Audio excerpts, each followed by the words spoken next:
My next question is, I read today, and I read actually a couple of days ago, that the Paulie Malignini fight with Juan Diaz has actually been moved to Chicago. And given what happened in Houston, I think Chicago's actually a pretty good place for us. In fact, yesterday we had a very good initial ticket buy because there's more Mexicans in Chicago than any place in the Midwest, and there's a big Italian population.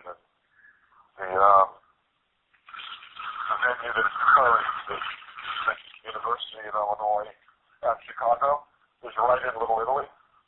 So I actually think we're going to have a great crowd and a great event.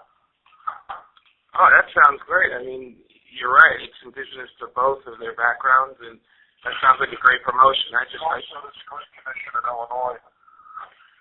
Oh, yeah, commission that'll be fair and give you guys a fair fight?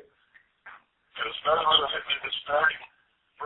history of bad controversy in Illinois. This is very good commission. So I'm kind of being up there. Okay, I know you're eating, so I'll ask you one last quick question, Mr. DiBella. I wanted to know your take on a pretty big fight landing in Sergio Martinez's lap on December 5th against Paul Williams. How do you feel about that? I'm thrilled about that. Like, I got to tell you something. I believe Sergio's one of the, first of all, the guy looks like a movie star. He can punch, he can box, he's unorthodox, but he's remarkably fast. And I think he's an untapped resource. I don't think I think the networks have underestimated his potential. And I actually think that he's going to move up a weight class to 160 to do this fight. But I think he's going to get Paul Williams also strong. And even if Williams is able to win, I think he's in hell. And from Sergio's perspective, he maintains the 54-pound belt because this is an optional over-the-weight fight. So it's sort of like the quarterback that has that penalty against the free pass. Yeah. So I got to tell you, man, I think he's incredibly live underdog. An incredibly live underdog. You think, in fact, that he could easily win this fight?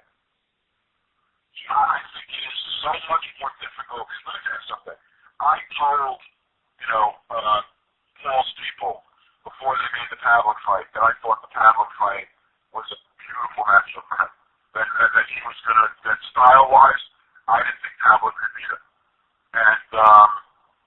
And I think that style-wise for Paul, this is a much more difficult fight. I mean, much more difficult fight. And I got to tell you something. I applaud Paul Williams and his people for taking it. Because he's just the best guy out there.